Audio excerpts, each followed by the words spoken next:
ಪರ್ಸನ್ನ miss ಮಾಡ್ಕೊಳ್ಳೇಬಾರ್ದು.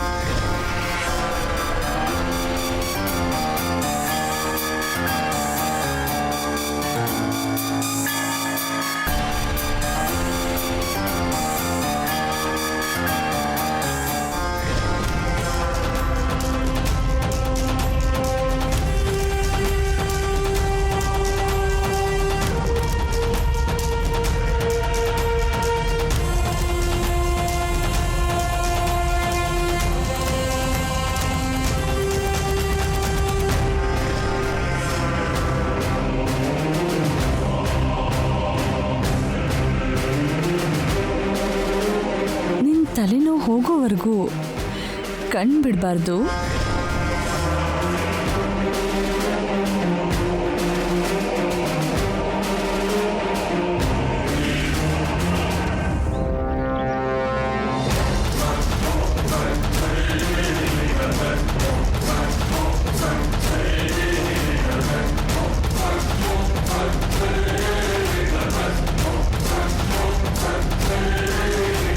ತಲೆನೋವು ಕಡಿಮೆ ಆಯ್ತಾ?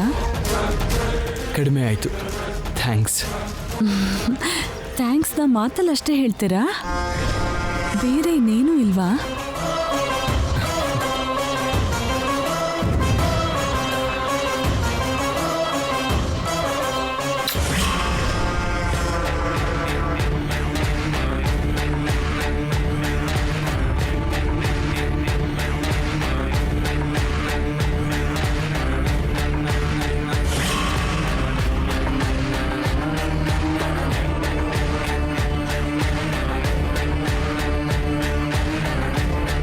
ಊಹೆನೇ ಇಷ್ಟು ಚೆನ್ನಾಗಿದೆ ಅಂದಮೇಲೆ ಇದೆಲ್ಲ ನಿಜ ಆದರೆ ಇನ್ನೆಷ್ಟು ಚೆನ್ನಾಗಿರುತ್ತೋ.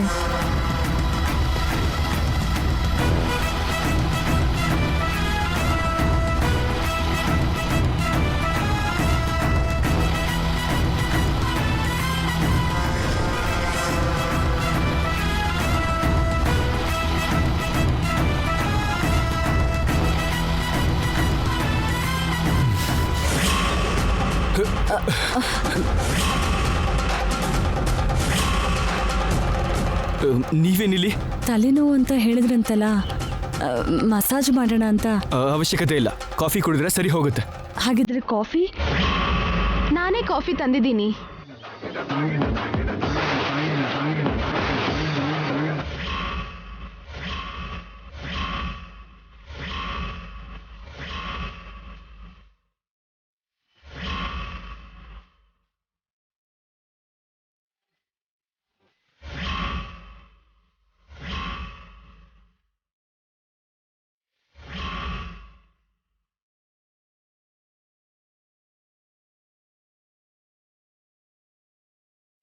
ನೀವು ಮಕ್ಳಿಗೆ ಹೇಳಿದ್ರಂತಲ್ಲ ತಲೆನೋವಾಗ್ತಿದೆ, ಕಾಫಿ ಕಳಿಸು ಅಂತ.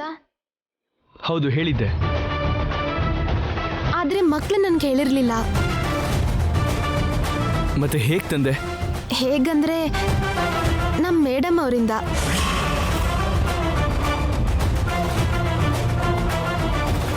ಓಹ್, ನಿನ್ ಮೇಡಮ್ ಹೇಳಿದ್ರಾ? ಇಲ್ಲ ಇಲ್ಲ, ನಮ್ಮ ಮೇಡಮ್ ಹೇಳಿಲ್ಲ. ನಮ್ಮ ಮೇಡಮ್ಗೆ ಮಕ್ಳು ಹೇಳಿದಾಗ ಅದನ್ನ ಕೇಳಿಸ್ಕೊಂಡು ನಾನು ತಗೊಂಡು ಬಂದೆ. ಅಷ್ಟರಲ್ಲಿ ನಮ್ಮ ಮೇಡಮ್ ನಿಮಗೆ ತಲೆನೋವು ಕಡಿಮೆ ಮಾಡೋಕ್ಕೆ ಮಸಾಜ್ ಮಾಡಕ್ ಬಂದರು. Thank you so much madam. Coffee ಕುಡಿದ್ರೆ ಅವ್ರ ತಲೆನೋವು ಕಡಿಮೆ ಆಗುತ್ತೆ. ಇನ್ನು ನಾವು ಹೋಗೋಣ.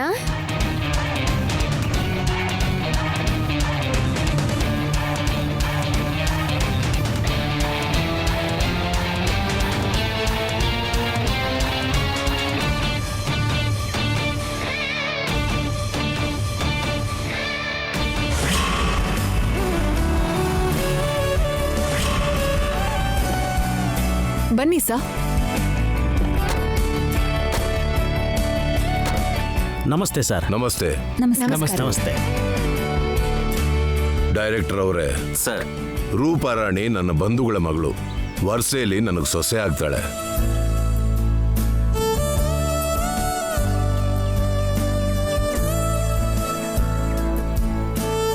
ನನ್ನ ಸೊಸೆ ಅಂತ ಹೇಳೋದಲ್ಲ, ಅವಳು ಮಾತ್ರ ತುಂಬಾ ಒಳ್ಳೆ ಸಿಂಗರ್. ಸಾಧಾರಣ ಹಾಡುಗಳನ್ನ ಎಷ್ಟು ಸಲೀಸಾಗಾಡ್ತಾಳೋ, ಭಕ್ತಿ ಗೀತೆಗಳು ಕೂಡ ಅಷ್ಟು ಭಕ್ತಿಯಿಂದ ಲೀನವಾಗಿ ಹಾಡ್ತಾಳೆ. ಅವಳು ಹಾಡೋ ಕೃಷ್ಣನ ಹಾಡು ಕೇಳಿ ತನ್ಮಯದಿಂದ ಕಣ್ಣು ಮುಚ್ಕೊಂಡ್ರೆ ಸಾಕು, ಆ ಬೃಂದಾವನದಲ್ಲಿ ಕೃಷ್ಣನೇ ನಮಗೆ ಕಾಣಿಸ್ತಾನೆ.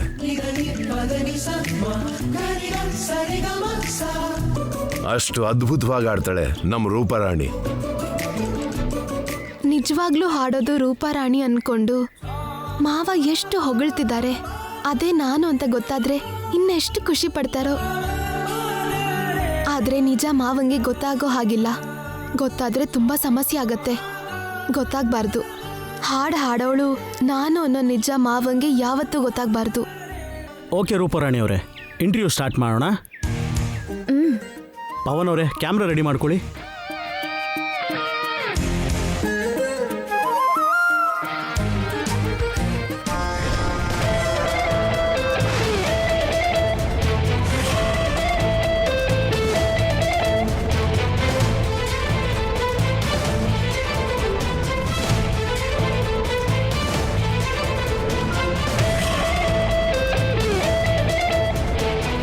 ಅಖಿಲ್ ಪಕ್ಕದಲ್ಲೇ ಸೀಟ್ ಖಾಲಿ ಇದೆ, ಅಲ್ಲೇ ಕೂತ್ಕೋತೀನಿ.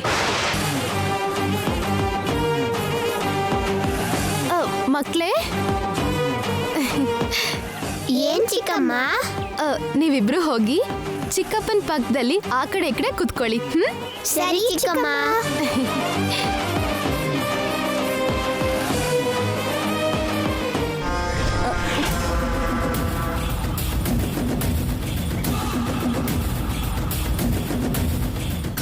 ಆ ಸೋಫಾದಲ್ಲಿ ಕೂತ್ಕೊಳ್ಳಿ.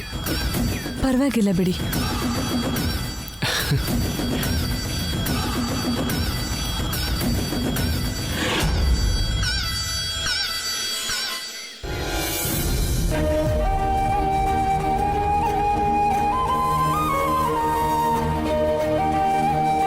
ಏನು ಮಕ್ಕಳನ್ನ ನಿನ್ ಗಂಡಂಗೆ ಕಾವಲಿಗೆ ಹಾಕಿದೀಯಾ? ಅಂದ್ರೆ ಅಕ್ಕ, ಅದು ಗಂಡನ ವಿಷಯದಲ್ಲಿ ಹೆಂಡ್ತೀರು ಅಷ್ಟಾದ್ರೂ ಯೋಚನೆ ಮಾಡಲೇಬೇಕು. ನಡಿ.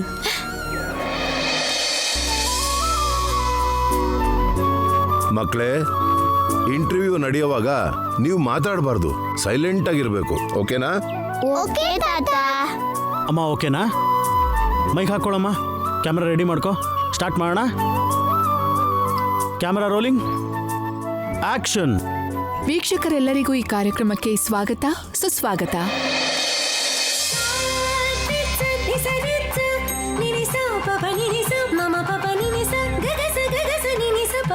ಈ ವಾರದ ನಮ್ಮ ಈ ಕಾರ್ಯಕ್ರಮದಲ್ಲಿ ನಿಮಗೆ ಪರಿಚಯ ಮಾಡಿಸ್ತಿರೋ ಕಲಾಕಾರರು ಬೇರೆ ಯಾರೂ ಅಲ್ಲ. ಎಷ್ಟೋ ಸ್ಟೇಜ್ ಶೋಸ್ನಲ್ಲಿ ಹಾಡೋದ್ರ ಮೂಲಕ ತಮ್ಮ ಗಾಯನದಿಂದ ಪ್ರೇಕ್ಷಕರಿಗೆ ಮೋಡಿ ಮಾಡಿರೋ ಅದ್ಭುತ ಗಾಯಕಿಯಾದ ಕುಮಾರಿ ರೂಪರಾಣಿ ಅವರು.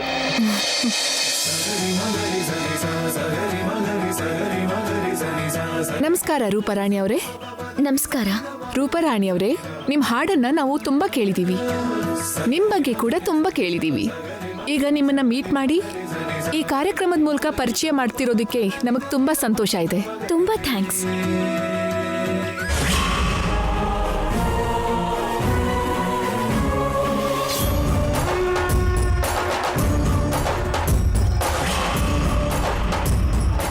ಹೇಳಿ ರೂಪರಾಣಿ ಅವರೇ, ನೀವು ಸಂಗೀತನ ಯಾವ ವಯಸ್ಸಿನಿಂದ ಕಲಿತಿರೋದು? ನಿಜ ಹೇಳ್ಬೇಕಂದ್ರೆ ನಾನು ಹುಟ್ಟೋಕ್ ಮುಂಚೆಯಿಂದನೇ ಸಂಗೀತ ಕಲಿತಿದ್ದೀನಿ.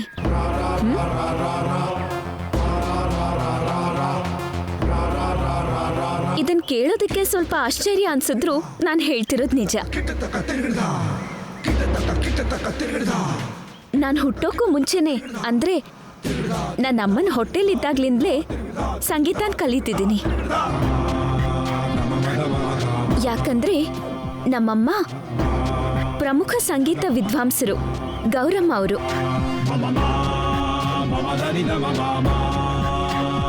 ಎಷ್ಟೋ ಜನ ಸಂಗೀತ ಕಲಾವಿದರನ್ನ ತಯಾರು ಮಾಡಿರೋ ಗುರು ಅವರು. ಹೌದಾ?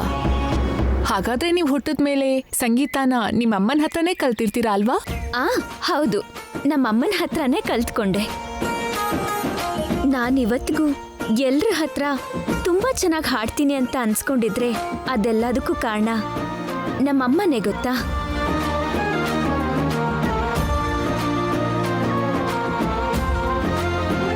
ನಮಗೆ ಮಾನವ ಜನ್ಮ ಕೊಟ್ಟಿದ್ದಕ್ಕೆ ಆ ದೇವ್ರ ಋಣವಾಗ್ಲಿ, ನಮಗೆ ಜನ್ಮ ಕೊಟ್ಟಿದ್ದಕ್ಕೆ ತಾಯಿ ಋಣವಾಗ್ಲಿ, ನಮಗೆ ವಿದ್ಯೆ ಕಲಿಸಿದ್ದಕ್ಕೆ ಗುರುವಿನ ಋಣವಾಗ್ಲಿ ಈ ಜನ್ಮಕ್ಕೆ ತೀರ್ಸೋಕ್ಕಾಗಲ್ಲ. ನನಗೆ ಗುರು ದೈವ ಎಲ್ಲ ನನ್ನ ಅಮ್ಮನೇ ಆಗಿರೋದ್ರಿಂದ ನನ್ನ ಅಮ್ಮನ ಋಣನ ಈ ಜನ್ಮಕ್ಕೆ ಮಾತ್ರ ಅಲ್ಲ, ಎಷ್ಟು ಜನ್ಮ ಎತ್ತಿದ್ರೂ ಕೂಡ ತೀರ್ಸಕ್ಕಾಗಲ್ಲ ಅನ್ನೋದನ್ನ ಈ ಸಂದರ್ಭದಲ್ಲಿ ಹೇಳೋಕೆ ಇಷ್ಟಪಡ್ತೀನಿ. ತುಂಬ ಚೆನ್ನಾಗಿ ಹೇಳಿದ್ರಿ ರೂಪರಾಣಿ ಅವರೇ.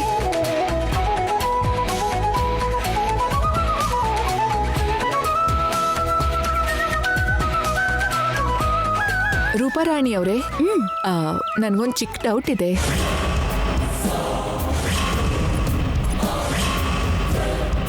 ಡೌಟಾ? ಏನಾ ಡೌಟು? ಜನರಲ್ ಆಗಿ ಕೆಲವು ಸಿಂಗರ್ಸ್ ಒಂದೇ ರೀತಿ ಹಾಡು ಹಾಡಿದ್ರೇನೆ ಚೆನ್ನಾಗಿರತ್ತೆ ಅನ್ಕೋತಾರೆ. ಅಂದರೆ ಕೆಲವರು ಫೋಕ್ ಸಾಂಗ್ಸ್, ಕೆಲವರು ಕ್ಲಾಸಿಕಲ್ ಸಾಂಗ್ಸ್, ಹೀಗೆ ಸಿಂಗರ್ಸ್ಗೆ ಒಂದು ನೇಮ್ ಟ್ಯಾಗ್ ಆಗಿಬಿಡತ್ತೆ.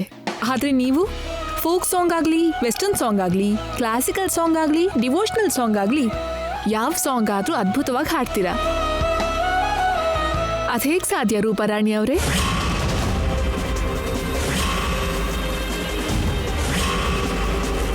ಅಂದರೆ ಬೇರೆ ಬೇರೆ ಹಾಡು ಹಾಡೋದಕ್ಕೆ ಈಸಿಯಾಗಿ ನಿಮ್ಮ ಗಂಟ್ಲು ಅಷ್ಟು ಫ್ಲೆಕ್ಸಿಬಲ್ ಆಗಿರೋದಕ್ಕೆ ಕಾರಣ ಏನು ಅಂತೀರಾ?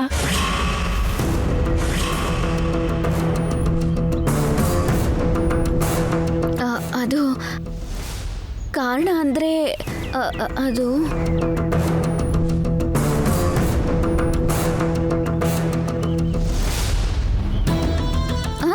ಅದು ಶ್ರುತಿ. ನಾನು ಹಾಡೋ ಶ್ರುತಿ. ಹೈಸಿ ಜನರಲ್ ಆಗಿ ಯಾವ ಶ್ರುತಿಲಿ ಹಾಡ್ತೀರಾ?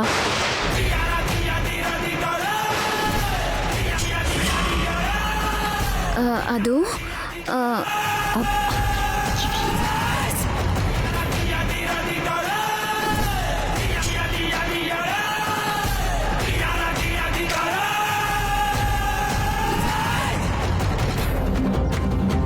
ನಾನು ಯಾವ ಶ್ರುತಿಯಲ್ಲಾದರೂ ಕಂಫರ್ಟಾಗಿ ಹಾಡ್ತೀನಿ.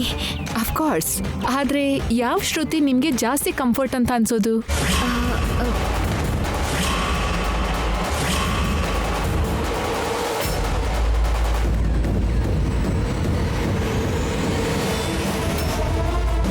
ನಾನು 8ನೇ ಶ್ರುತಿಯಲ್ಲಿ ಕಂಫರ್ಟಾಗಿ ಹಾಡ್ತೀನಿ.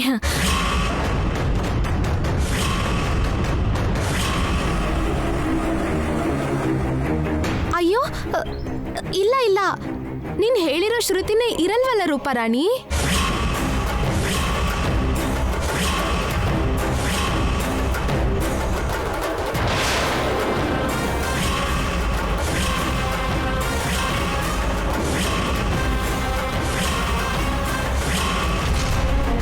Cut cut cut.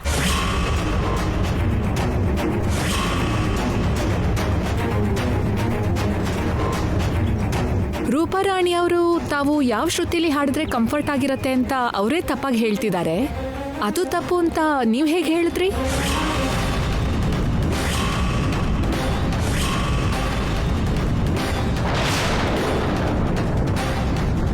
ನೀವು ಹೇಳಿದ ಹಾಗೆ 8ನೇ ಶ್ರುತಿ ಇರೋದಿಲ್ಲ, ಅದು ನಿಜಾನೇ. ಆದರೆ ಆ ವಿಷಯ ನಿಮ್ಗೆ ಹೇಗೆ ಗೊತ್ತು?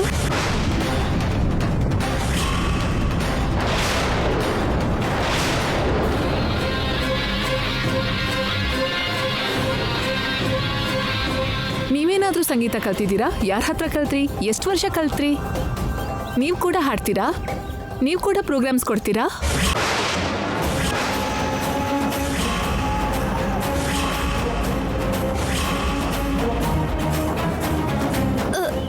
ಇಲ್ಲ ಇಲ್ಲ, ನಾನು ಸಂಗೀತ ಕಲ್ತಿಲ್ಲ. ನನಗೆ ಹಾಡು ಹೇಳೋಕ್ಕೂ ಬರಲ್ಲ. ಹೌದಾ? ಸಂಗೀತ ಕಲ್ತಿಲ್ವಾ? ನಿಮಗೆ ಹಾಡು ಹಾಡೋದಕ್ಕೆ ಬರಲ್ವಾ? ಇಲ್ಲ ಮೇಡಮ್, ನನಗೆ ಬರಲ್ಲ. ಮತ್ತೆ ಸಂಗೀತ ಕಲಿದೇ ಇದ್ರೂ ಈ ಥರ ಶ್ರುತಿ ಇರಲ್ಲ ಅನ್ನೋ ವಿಷಯ ನಿಮ್ಗೆ ಹೇಗೆ ಗೊತ್ತಾಯ್ತು?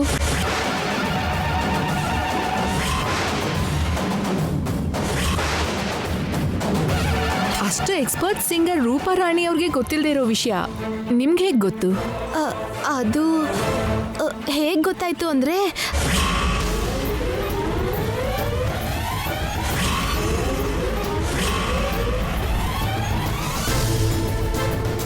ನಂದು ರೂಪಾರಾಣಿಯವ್ರದ್ದು ಒಂದೇ ಊರು. ನಾವಿಬ್ಬರು ಒಳ್ಳೆ ಸ್ನೇಹಿತರು. ಗೌರಮ್ಮ ಅವರು ರೂಪಾರಾಣಿಗೆ ಶ್ರುತಿ ಬಗ್ಗೆ ಹೇಳಿದಾಗ ನಾನು ಕೇಳಿದ್ದೀನಿ.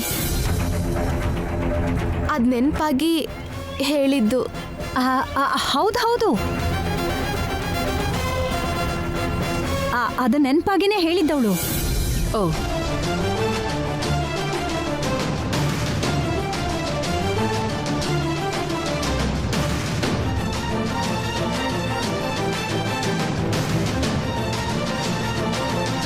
ರೂಪಾರಾಣಿಗೂ ಕೂಡ 8ನೇ ಶ್ರುತಿ ಇರಲ್ಲ ಅಂತ ಗೊತ್ತು. ಆದರೆ ಇಂಟರ್ವ್ಯೂ ಆಗ್ತಿದೆಯಲ್ಲ, ಪಾಪ ಏನೋ ಟೆನ್ಷನಲ್ಲಿ ಏನೋ ಮಾತಾಡ್ಬಿಟ್ಟಿದ್ದಾಳೆ. ಇಂಟರ್ವ್ಯೂ ಅನ್ನೋದು ಅವಳಿಗೆ ಫಸ್ಟ್ ಟೈಮ್ ಅಲ್ವಾ? ಓಕೆ ಮ್ಯಾಮ್, ಆ ಟೆನ್ಷನ್ನಲ್ಲೇ ಏನೋ ಮಾತಾಡಿರ್ತಾರೆ ಬಿಡಿ.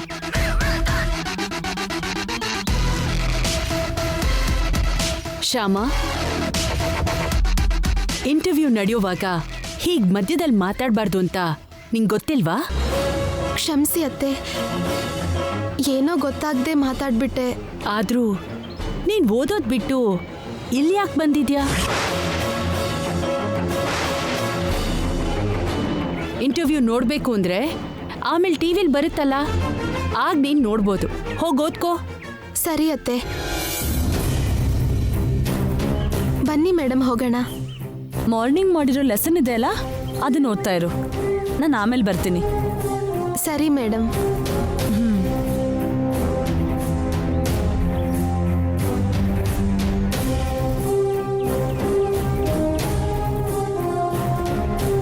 ರೂಪಾರಾಣಿ ಅವರೇ, ಈ ಇಂಟರ್ವ್ಯೂನಲ್ಲಿ ಯಾವ ಹಾಡು ಹಾಡ್ತೀರಾ ಅಂತ ಹೇಳಿದ್ರೆ ಅದಕ್ಕೆ ಸಂಬಂಧಪಟ್ಟಿರೋ ಪ್ರಶ್ನೆನೇ ಕೇಳ್ತೀನಿ.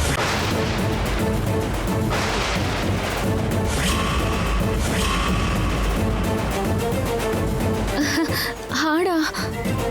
ಹೌದು, ನಿಮ್ಗೆ ಇಷ್ಟ ಇರೋ ಹಾಡೇ ಹಾಡಬಹುದು.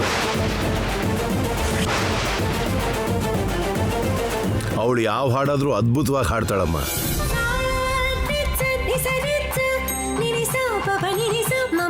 ಮುಖ್ಯವಾಗಿ ಕೃಷ್ಣನ ಹಾಡುಗಳೆಲ್ಲ ತುಂಬಾ ಅದ್ಭುತವಾಗಿ ಹಾಡ್ತಾಳೆ.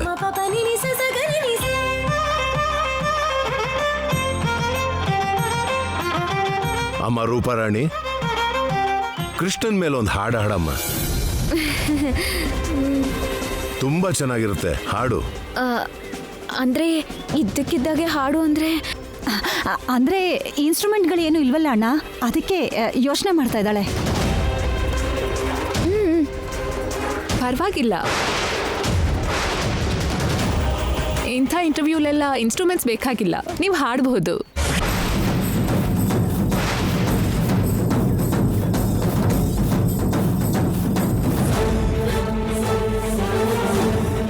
ಅಯ್ಯಯ್ಯೋ, ತಪ್ಪಿಸ್ಕೊಳಕ್ಕಾಗಲ್ವೇ ನನ್ನ ಕರ್ಮ. ಹಾಗಾದ್ರೆ ಹಾಡ್ತಾಳೆ ಬಿಡಿ, ಪರವಾಗಿಲ್ಲ. ಇಂಟರ್ವ್ಯೂ ಮುಗಿದ್ಮೇಲೆ ಹಾಡ್ತಾಳೆ. ನೀವು ಮೊದಲು ಇಂಟರ್ವ್ಯೂ ಮುಗಿಸ್ಬಿಡಿ. ಸರಿ ಮೇಡಮ್. ರೂಪಾರಾಣಿ ಅವರೇ, ಸ್ಟಾರ್ಟ್ ಮಾಡೋಣವಾ? ಒಂದು 2 ಮಿನಿಟ್ಸ್, ಸ್ವಲ್ಪ ನೀರು ಕುಡ್ಕೊಂಬರ್ತೀನಿ. ಓಕೆ.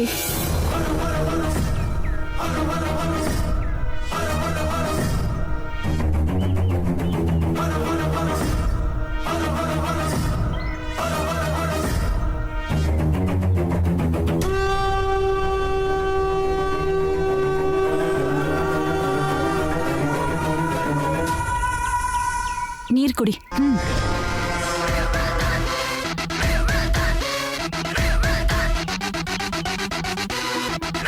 ನೀನೇನು ಟೆನ್ಷನ್ ಮಾಡ್ಕೋಬೇಡ, ನಾನು ಶ್ಯಾಮನ್ನ ಕರ್ಕೊಂಡು ಬರ್ತೀನಿ.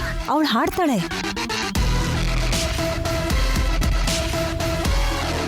ಬೇಗ ಹೋಗಿ ಶ್ಯಾಮಗೆ ಹಾಡು ಹಾಡಬೇಕು ಅಂತ ಹೇಳಬೇಕು.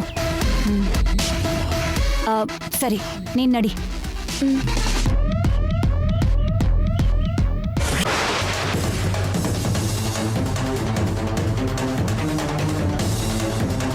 ನಾಳೆ ಇಂಟರ್ವ್ಯೂನಲ್ಲಿ ಏನಾದರೂ ರೂಪಾರಾಣಿ ಹಾಡಬೇಕು ಅಂತ ಕೇಳಿದ್ರೆ ನೀನು ಹಾಡ್ಲೇಬೇಕು.